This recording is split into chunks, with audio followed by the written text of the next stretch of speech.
Good morning, Mia. Good morning, Gert. Yeah, very nice to have you.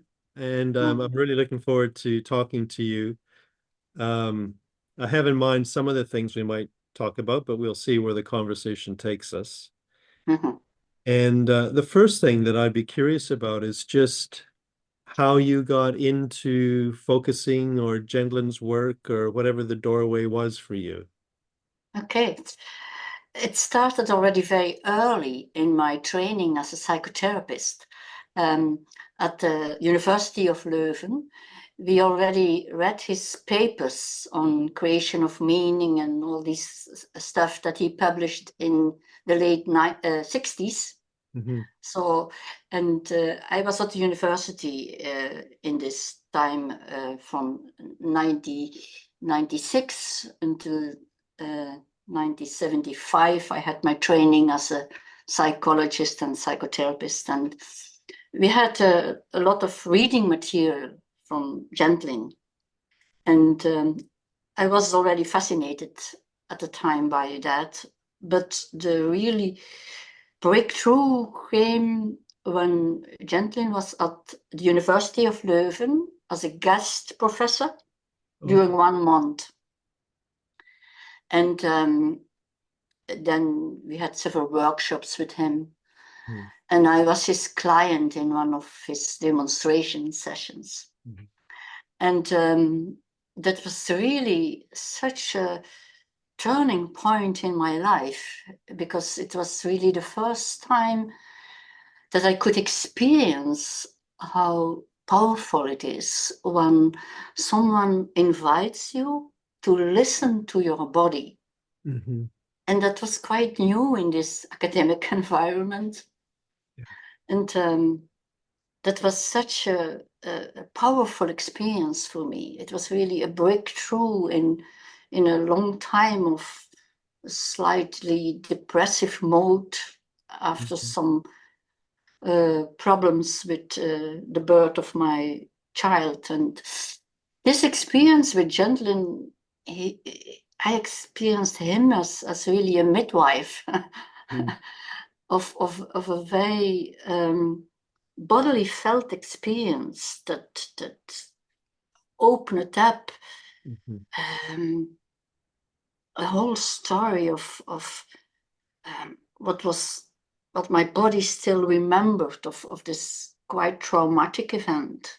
Mhm. And that was like, oh wow. And it was so simple. He was just sitting there and he invited me to bring my attention in the body. And immediately I got in touch with such a deep experience. So that was the beginning of what I could say a deep love story.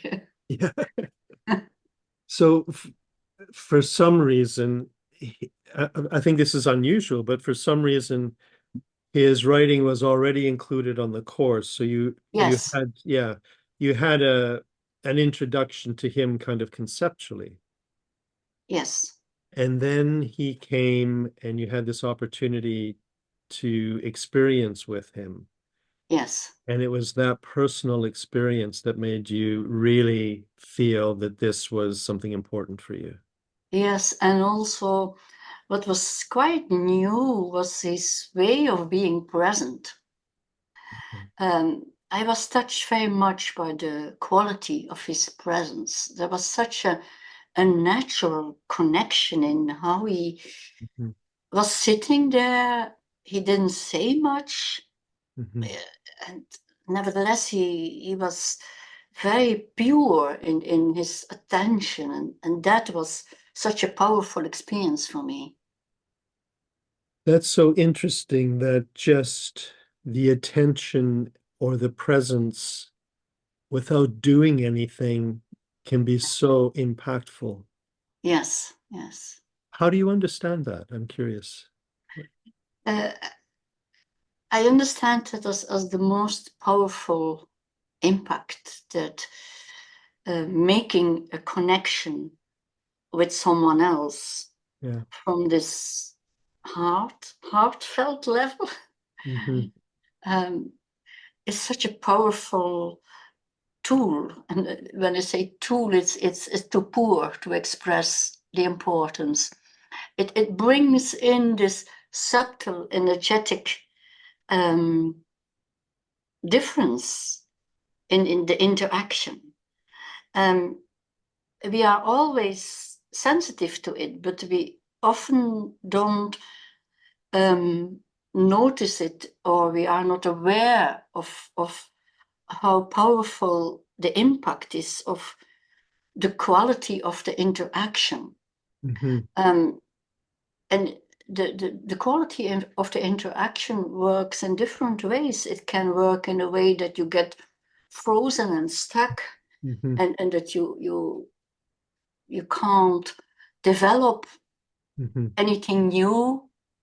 And it can be the opposite, like with Gendlin, the warmth in his interacting qualities brings really in this power of giving a safe environment where you can relax and where you can open up to the more that's there, but not yet in your conceptions, or that you don't find word for yet. Yeah. So this is for me the most essential, this quality of the interaction. Yeah. That opens, or it can be something that closes you. And that also closes all new possibilities to come forward. Yes. I when I hear you say that, I find myself thinking that the majority of my interactions in the world are the second kind. That in some way they push me off course, or they close me down a little bit, or they make me want to give up in some way, you know. But it's interesting, you describe it, at one point you described it as energy. Yes. And that there's something about the difference in that kind of energy that's provided when you open up. Something about that different environment facilitates deeper and greater awareness in the person that's being listened to. Yes. Yeah, I find that so mysterious, that the process in the person needs a very particular openness or something. How do you understand that mystery? For me, it's important that we can recognize that it is something of a mystery. Yeah. Like life is something of a mystery. We can create certain conditions to open up to it, to welcome it, and to nourish life. But how life starts, this is still a mystery. And at the same time, it's important that we don't just say, oh, it's a mystery, so we don't know anything about it. Yeah. It's this combination of recognizing that it is a mystery, and at the same time noticing how we can open up our awareness to come in contact with the mystery, because it is present everywhere. When we are in nature, it is no contradiction to recognize how mysterious it is, how life develops, and at the same time noticing how we have access to the mystery by connecting to the natural processes and the natural cycle in life, and how we as human beings are part of nature, are part of the mystery. And at the same time, by being aware we can open up more to it and discover more about it, and also being like a creator of it also. We are receiver and creator at the same time. Like we can create conditions that develop life, that encourage living forward. So it is this balance between being receptive and taking steps in it, creating conditions for it, giving words to it to carry it forward. Yes. When you say that, I think it's you're making a distinction between being receptive and being passive. Yes. That we have to be receptive to kind of be open enough so that what is there becomes more present on the one hand, but we also have to have an intention to create the conditions so that that happens. There's something actively required of us, as well as then a kind of a letting go.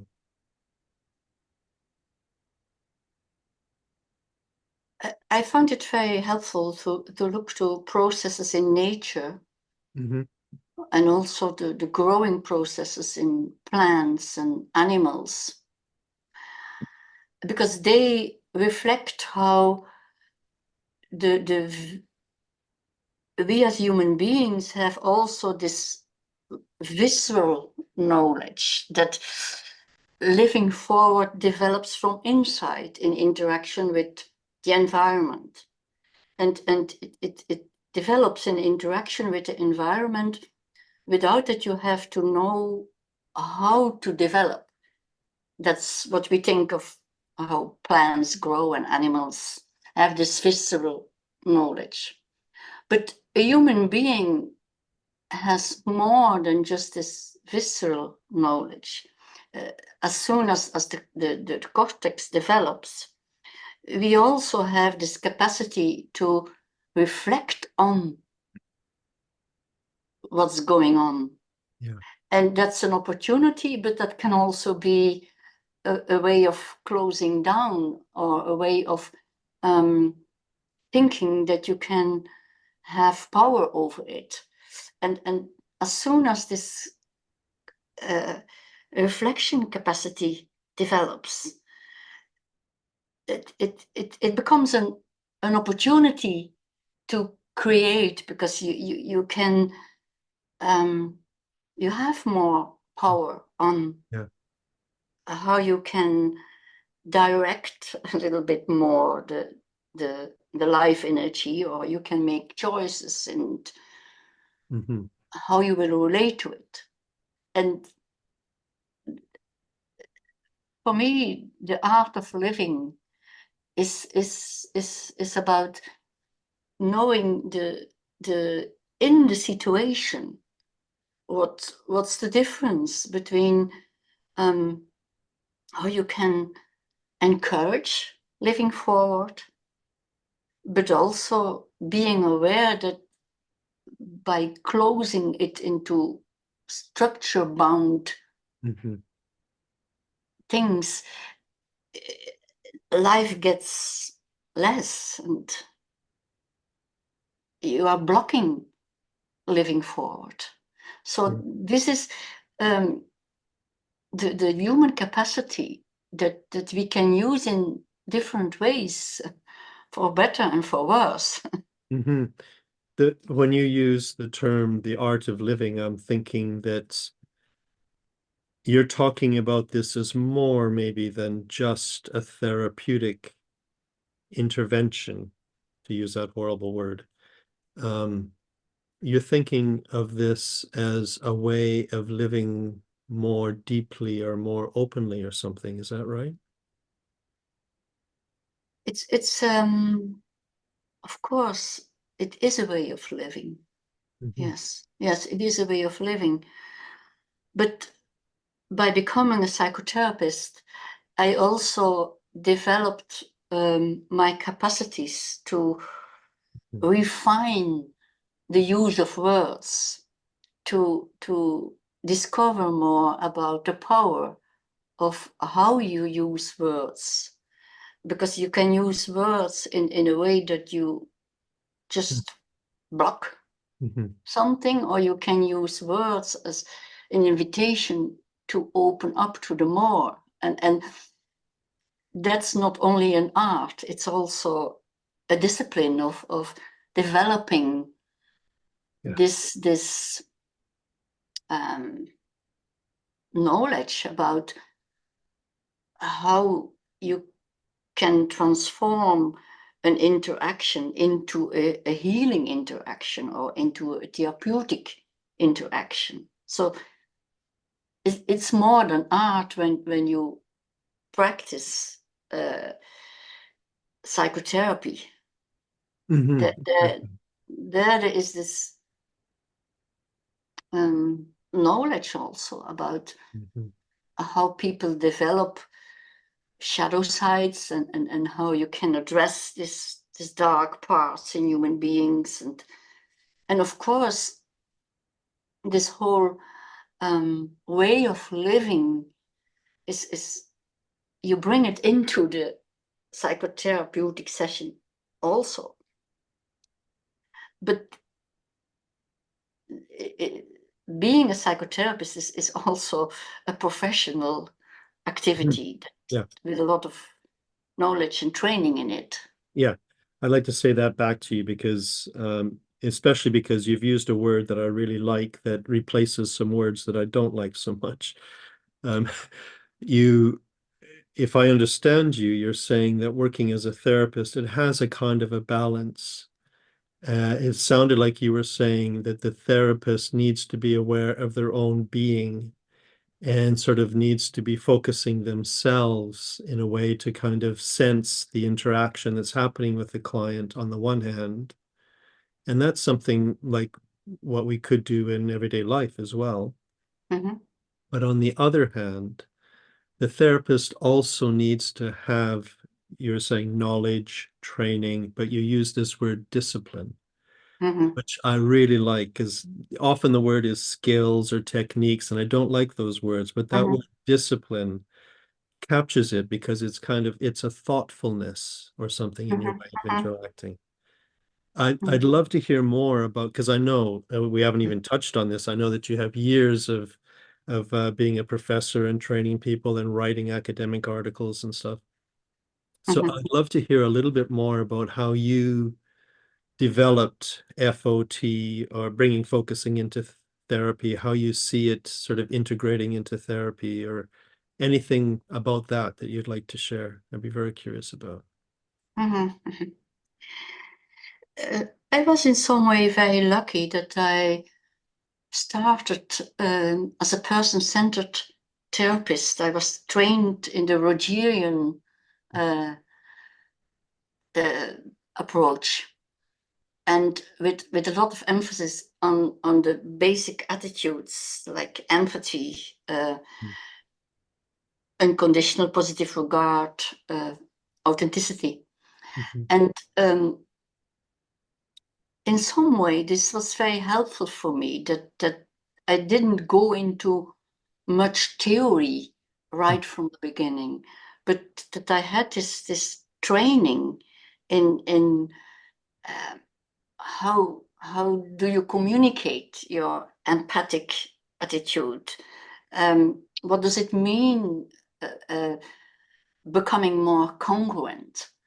So and of course this very difficult attitude of unconditional positive regard, I had a lot of struggle about how do you practice that, and so becoming a therapist, it was quite this exploration of what does it mean and how can you communicate it.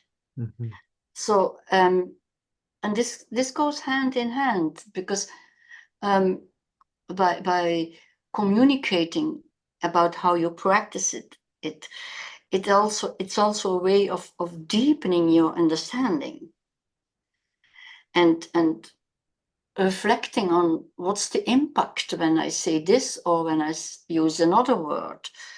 What's the impact of that? Yeah. So studying looking very carefully to the impact of how you communicate an attitude. Is for me also a very helpful way of deepening your understanding and not just training a skill, but it is a way of learning to refine your language, for instance, the way you express something, and that's also something I try to bring in when I was teaching. Always this going back and forward to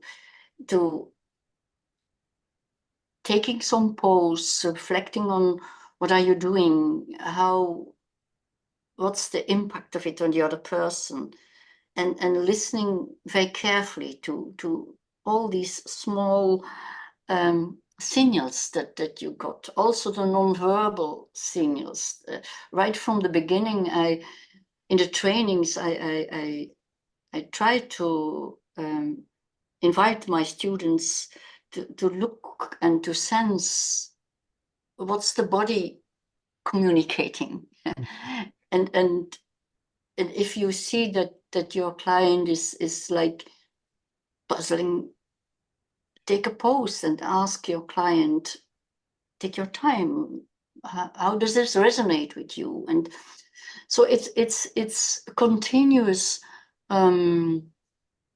interaction between expressing something, looking very carefully, what's the impact, reflecting on that, inviting the other person to give you feedback on it. So that's for me also the process of teaching, and because it's an experiential. That's what I was thinking. Training. Yeah, that's exactly what I was thinking. I think what you're pointing out is that coming from the tradition of Rogers, you already were learning and valuing a very experiential way of reflecting on what's happening in the work. And the thing that I like about what you're saying is that, again, there's this balance between, you didn't say this part of it, but I could see it in you as you were talking about it, that there's this balance between the kind of the heartfelt genuineness of your being with the other person, balanced with a kind of a real rigor that you're really watching all the time. What is actually happening here? How is my way of being with this person being received by them? And then using that reaction from them to inform the next thing that maybe you do or say. And I was then thinking, how in the world do you teach that? And I answered it for myself. And then I think this is what you were saying. I was thinking, well, practice, practice, practice. Yes, and what was for me very helpful also to see different role models. And that was exactly what I enjoyed so much when I could meet Gendlin in person. I immediately felt this recognition in myself. Yes, I love the freshness of his way of interacting. And that was something I missed sometimes with other teachers I observed or I had in my training. with Gendlin, there was this spontaneity that was more vivid. Yes. And in some way, that felt also as, for me, a way of coming home, because um, in the Rogerian approach, for me, it sometimes felt like I had to be too disciplined. like like I didn't sense enough freedom to just um, express something that I was sensing. Okay. And with Gendlin, it felt like a permission to just use my felt sense. Mhm.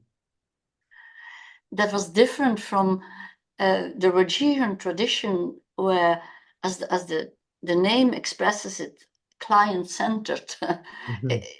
It was so much, the emphasis was so much on uh, listening very careful to the client and following the client, while I am a more active person. Mhm. And uh, with Gentlin, this was for me like, this freedom. Mhm.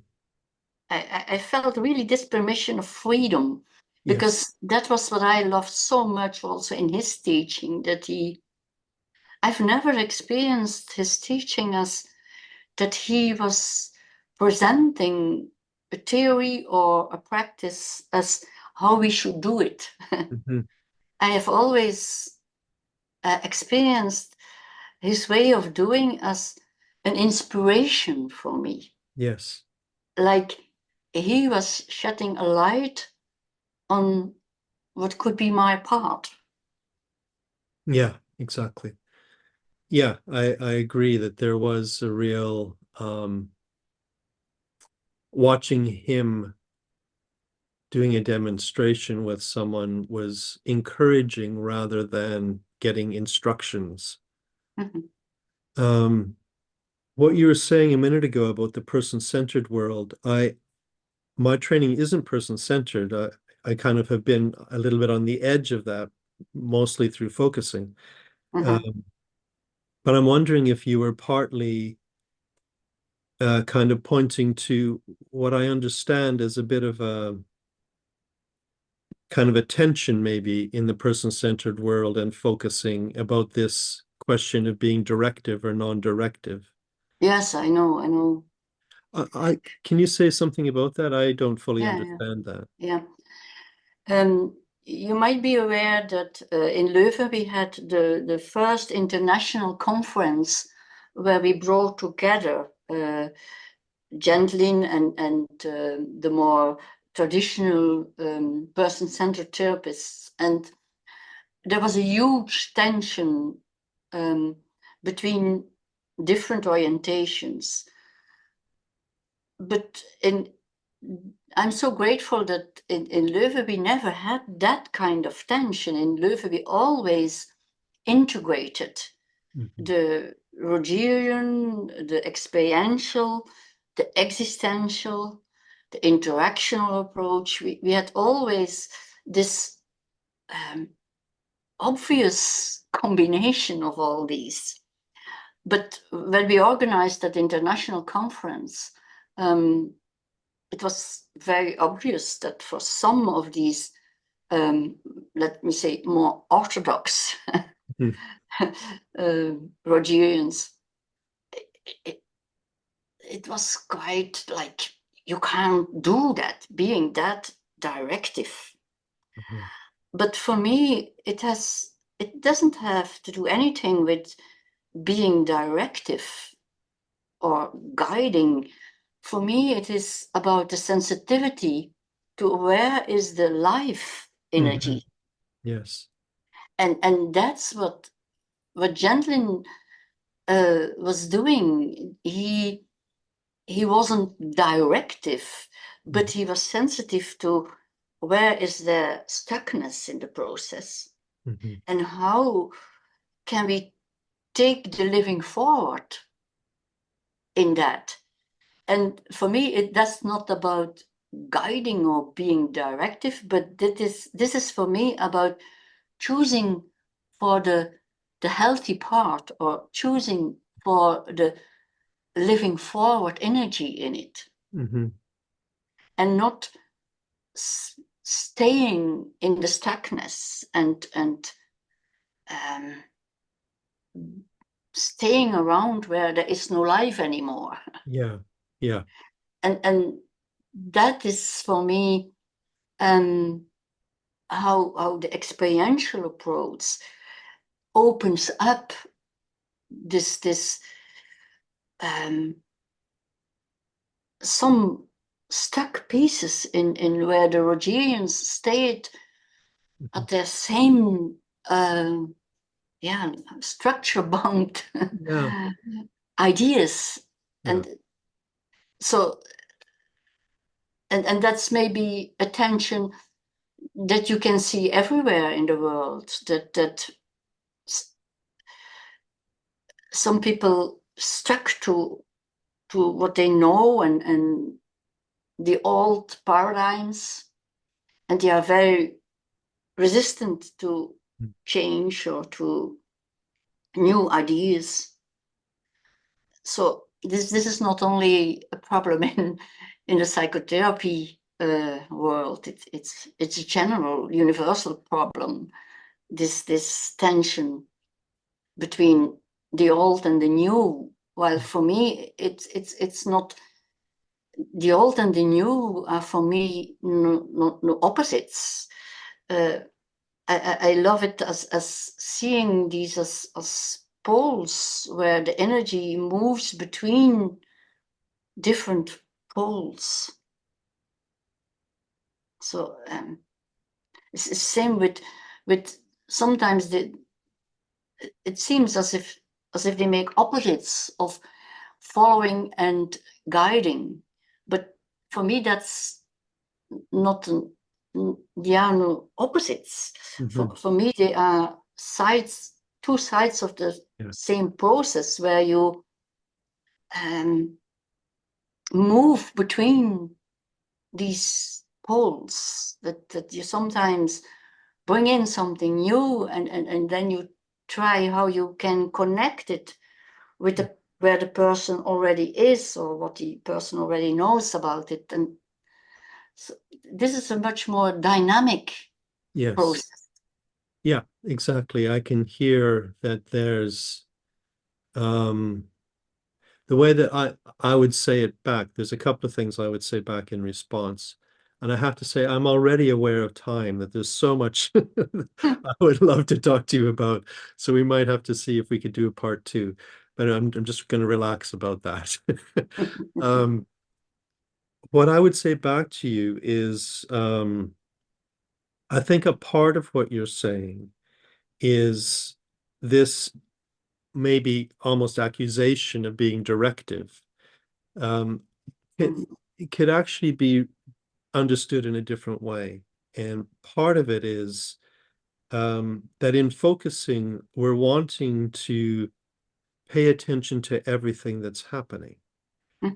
And often the client doesn't notice everything that's happening. I mean, we get these habitual ways of living where the body becomes invisible and we just live from the neck up. But if you know focusing as a therapist, you often know that something's happening in the client's body. And you're inviting more awareness of the whole phenomenon at that moment. So it's very phenomenological. It's not you're trying to make something happen. It's you're just saying, look at everything that's happening right now.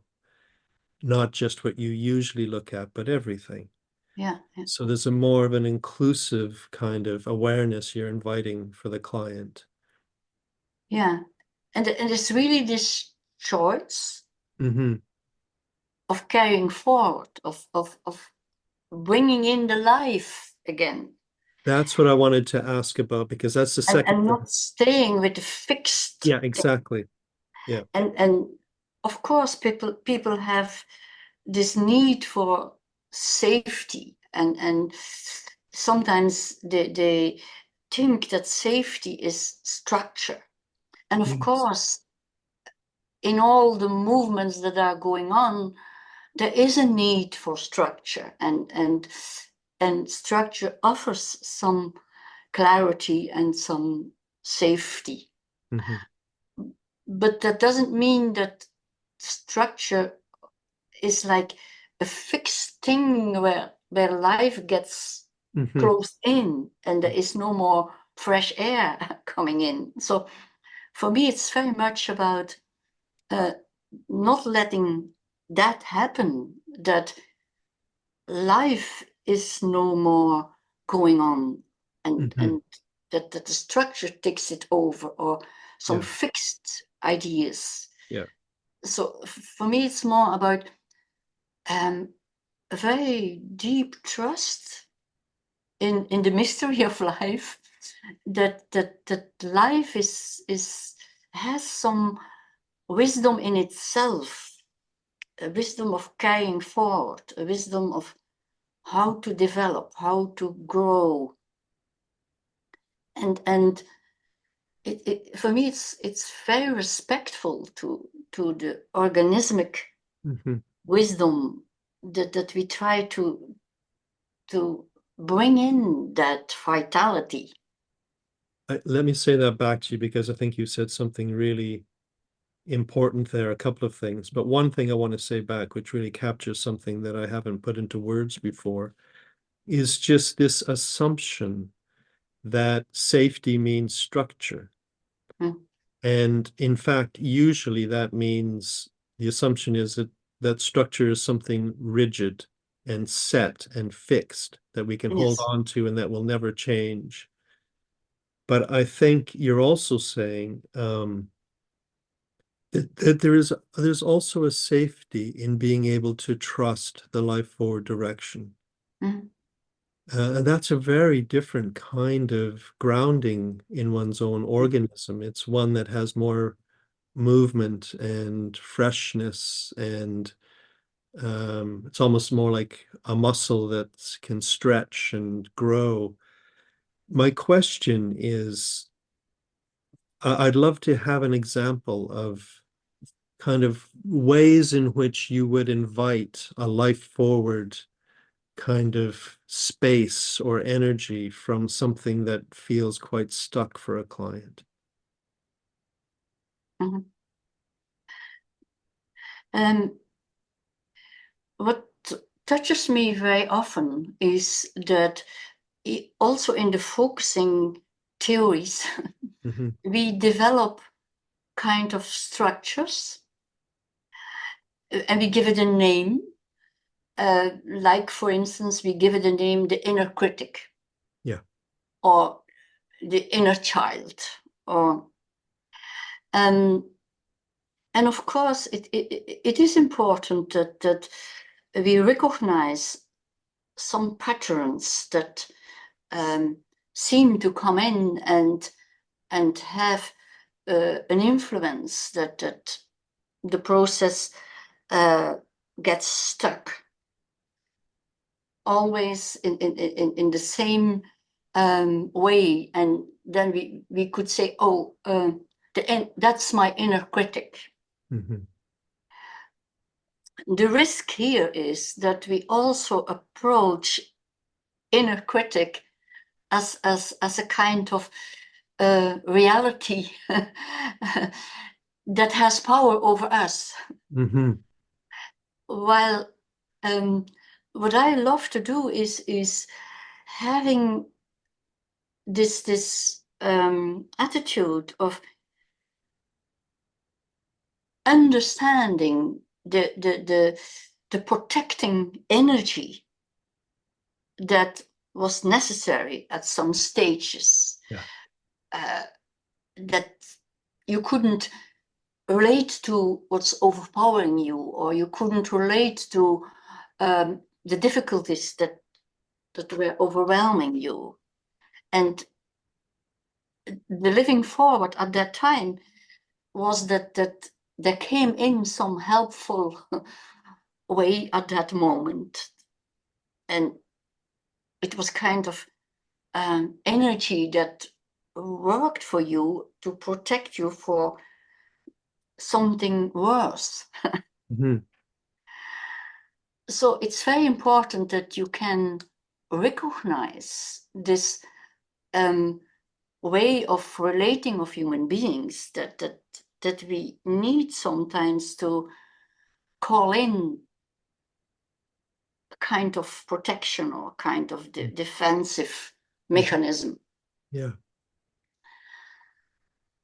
So it is helpful that we have this knowledge about how people use that kind of mechanisms. But as soon as you make it a new structure, Mm-hmm. then it isn't serving Yeah. life anymore.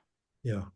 And the art of being with it is that when the client refers to, oh, my inner critic is coming in, that you translate it again in a more fluid Yes. form, and that you take it in terms of energy. There's something is coming in that brings your energy back to a lower level, or that takes away your life energy in this situation. Yeah. So that's for me a way of respecting very much how it has been helpful for the client at some time in his or her life, and how it can become a structure that Mm-hmm. is no more adapted in this situation, in this actual situation, and that living forward is in the actual situation asking for something new to come and not the Yes. old structure. Yeah. And it's not about it's bad that you have this way of naming it, but it's important that you are aware it's just a way of naming. Yeah. It's not a fixed reality. Yes. And Yeah. sometimes people make this distinction no more. They live with it as if it is a fixed reality. The same with sickness. You can have a diagnosis for some sickness. And the mistake we can make is that we, with having this diagnosis, that this becomes like a fixed structure about what's the problem with your body. Mm-hmm. And then you say, oh, I have this sickness. Well, for me, this name, for me, it's more like, okay, my body offers me a signal that it needs to do something different, that life is asking me to bring in something new in my process. Mm-hmm. Yeah. I just want to say a little bit of that back to you.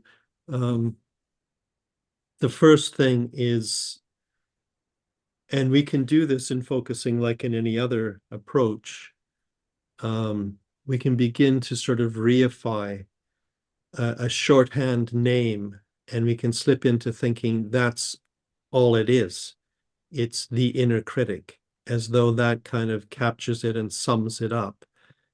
And I think what you're inviting is to actually go back to the experience itself and to sense freshly, what is this energy in you trying to do for you? That there's something life forward even in that, if you sense it Yes, freshly. exactly, exactly. That, I think that sounds really Mhm. useful. And what it makes me want to ask you about is this. I mean, I know you've written about it, the life forward energy, and I'm curious about how you understand that, partly because I'm wondering if that is the way into some of your more spiritual kind of understandings of this process, which I know Gendlin was always so, I don't know, wary about kind of talking too much about. So I'm grateful that you have begun to sort of say more about that. And I'd be curious to know if Mhm, yeah, mhm, if it's this emphasis on living forward that was the opening for yeah. you. In fact, for me, it is about the subtle energy. Okay. And Gendlin always has spoken about the subtle energy. His definition of a felt sense is already about this subtle Mm-hmm. energy. Um, and this subtle energy, um, I for me, it's like we have the different elements. We have earth that's very easy to understand because we can touch it, and Mm-hmm. our body is partly made of these earthly elements. Yeah. We have the element water, easy to understand for us because we see it in nature. Our body has this flowing capacity of the water energy in us. We have the fire energy, the element fire.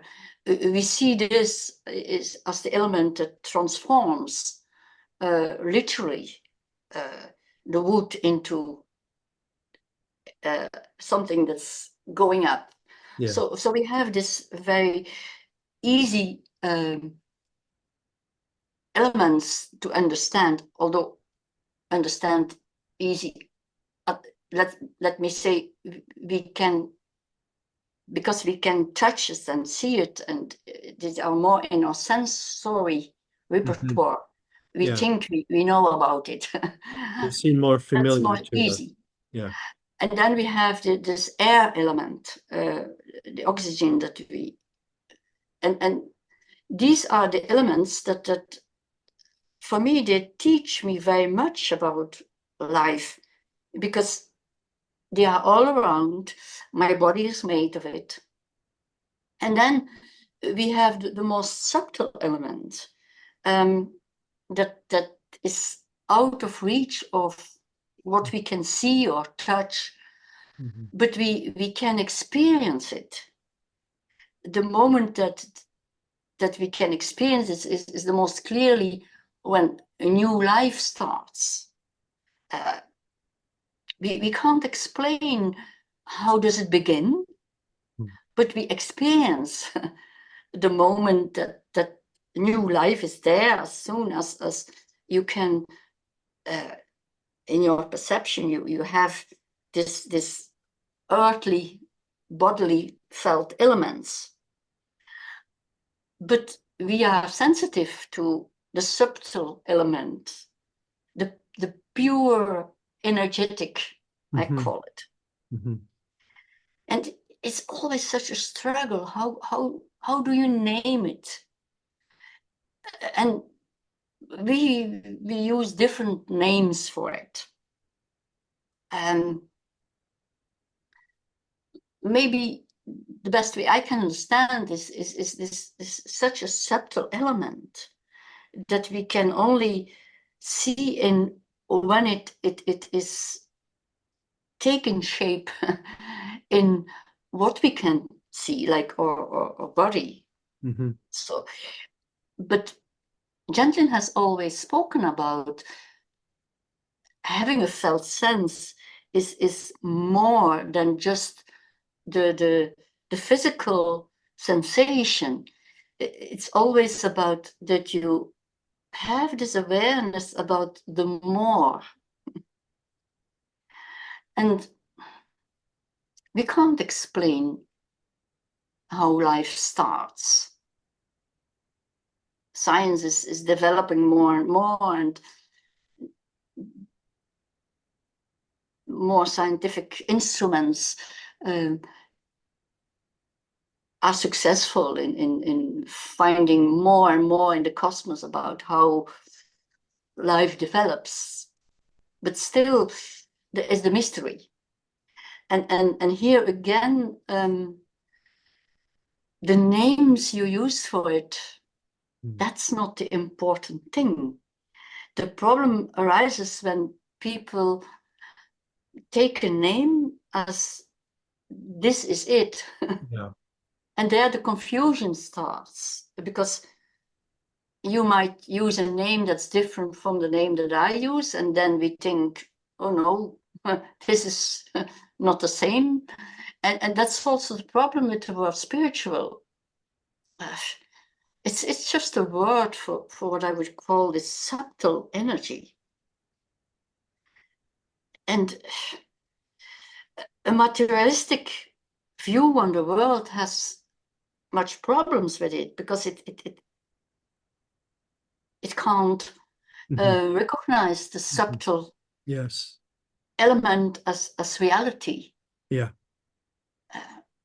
Can I say that back to you? I want to just say it back to you, just to make sure I'm following it. That there are these elements that make up life, and it's earth, water, fire, air. These are the ones that are more familiar to us, and we have access to them through our senses, and especially vision and touch and those kind of senses. But you're saying there's also this subtle energy that we can experience it, but we can't touch it or see it in the same way. So it's easier to overlook it. It's easier to maybe misunderstand it.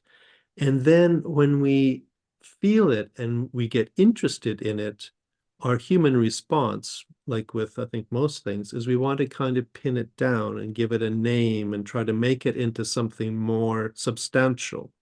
And that's where we get into problems. We kind of somehow lose the message when we try to do that to it.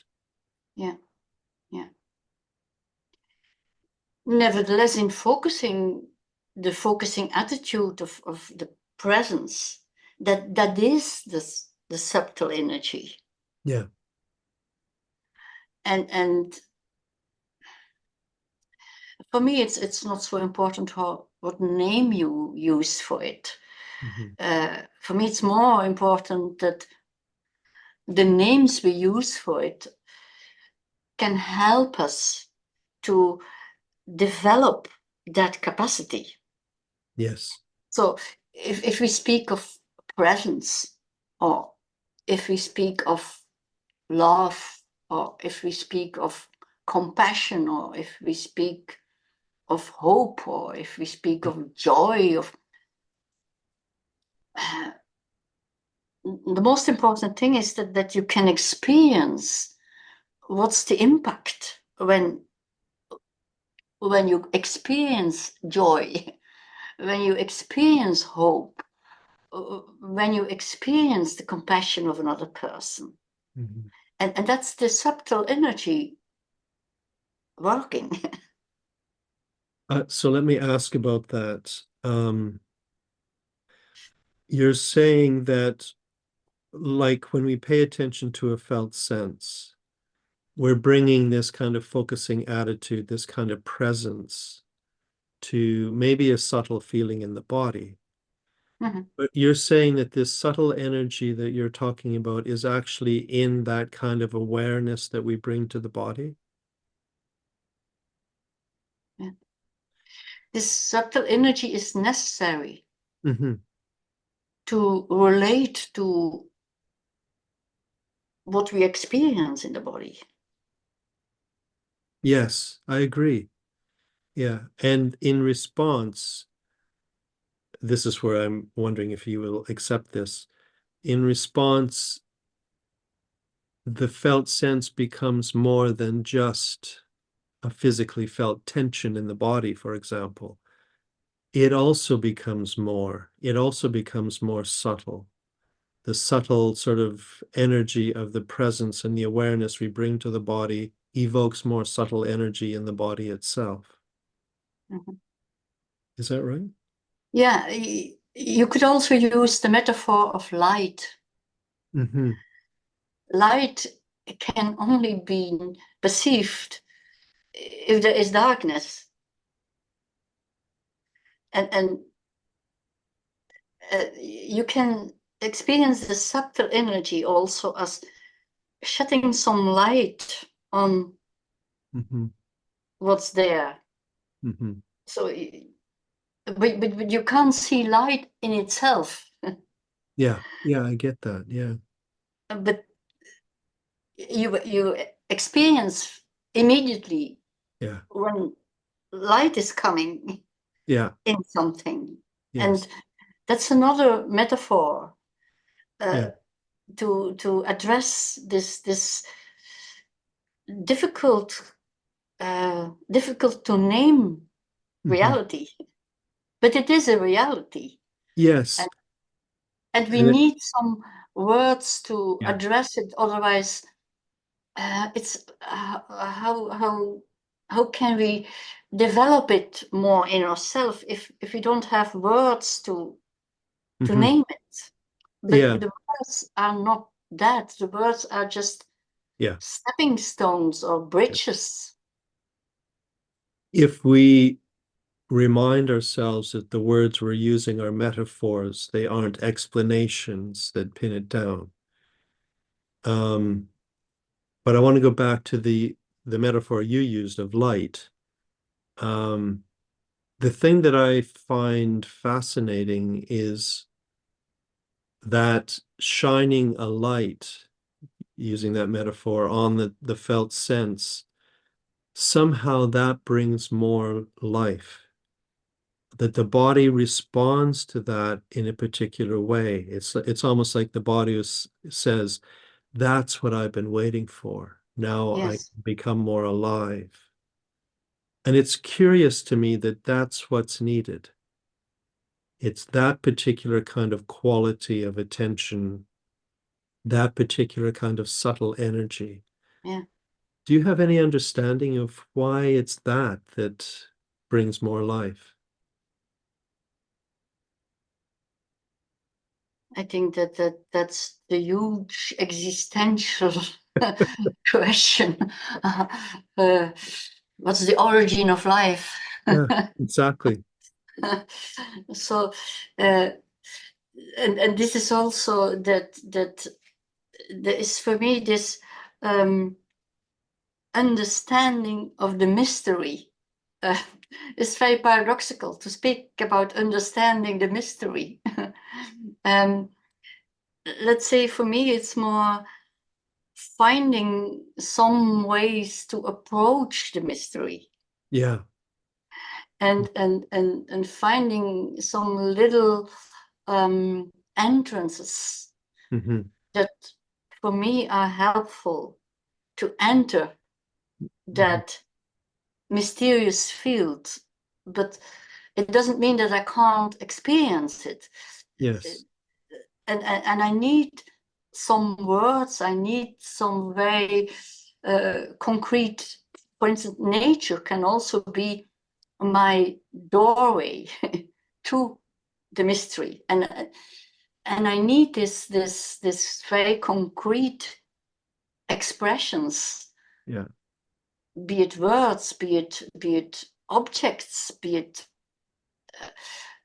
another person. Yeah. Bringing that for you. Yeah. It's always about the experience of some presence, the experience of some lightness, the experience of an expansion, and the experience of more than this small being with the problems and the difficult situation I can be in. It's always this more, and it's not just stupid idea. It's not magical thinking. Yeah. It's reality that everyone can experience the reality of the difference when there is a person with you and a person that embodies these pure qualities, that it makes a difference for you. Everyone can experience that. Yeah. And we can't say, as in the medical world, they have for a long time said that's just placebo. Mm-hmm. They use the word placebo for something that they can't explain in the materialistic view.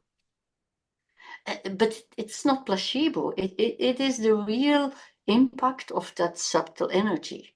Mm-hmm. Yeah. I find that very intriguing and very inspiring, and also encouraging somehow. It is. It Yeah. is. Yeah. It's encouraging because it also makes me aware of I'm just part of something much bigger. Mm-hmm. And yeah, it's also this paradoxical reality. I am small, and at the same time I can do a lot. Mm-hmm. And that's encouraging. That And for me, the other paradox that comes, and this might not be for everyone, but for me, there's something about that being so palpably, tangibly part of a larger reality that gives me a sense of safety. It makes me feel held by something much greater than myself. yeah. But again, this is how you look at it. You look at it that it gives you safety. Mm-hmm. Well, the same reality, another person can view it as I feel lost and Yeah, exactly. Yeah, exactly. Overwhelmed or yeah, ungrounded or something. yeah, I'm just an insignificant. Yeah, exactly. Yeah. Um, I'm sorry that we're out of time. I've really enjoyed talking to you and listening to you, and maybe at some point we could do it again. It's also your quality of a listener that's so powerful in the interaction. Thank you. Is there anything else you want to say before we finish? I want to say to you how much I appreciate the service you are doing for our focusing community. Because what I love to say is the focusing community is for me such a precious Mm-hmm. uh, new social reality Mm-hmm. that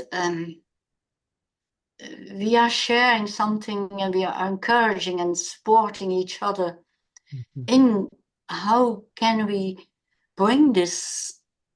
It's quite a new vision on reality, and it isn't easy because it's not the way that the Western world views reality. Yeah. And that also is for me how I can understand why focusing is not so easy for many people to understand what it really is. Mm-hmm. And from that makes it so important for me that we have this supporting group of people who share this process view, because it's also this is something very new in the world, not taking things as fixed things but as processes. And it's so difficult to speak about this process quality because you can't put it in these categories that people love to hear. Yeah. So that's why I so much appreciate also your service of trying to make this kaleidoscope of views, and that you invite several people is also a very nice example that we don't have to have the same view on it. Mm-hmm. We have this freedom that each of us develops an experiential understanding that fits into his or her situation.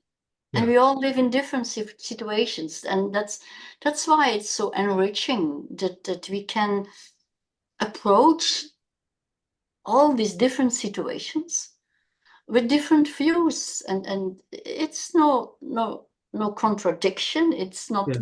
another truth. It's just many facets of this ongoing process, and that's what I highly value in being this community of people with this process view on reality. Yes, I thank you, and I really agree that we want all of the points of view, Hmm. not just one. So thank you so much. I really appreciate this. Thank you, Gersh, Yeah, for my this pleasure. encounter. Yeah, thanks very much. Bye for now. Bye. Bye.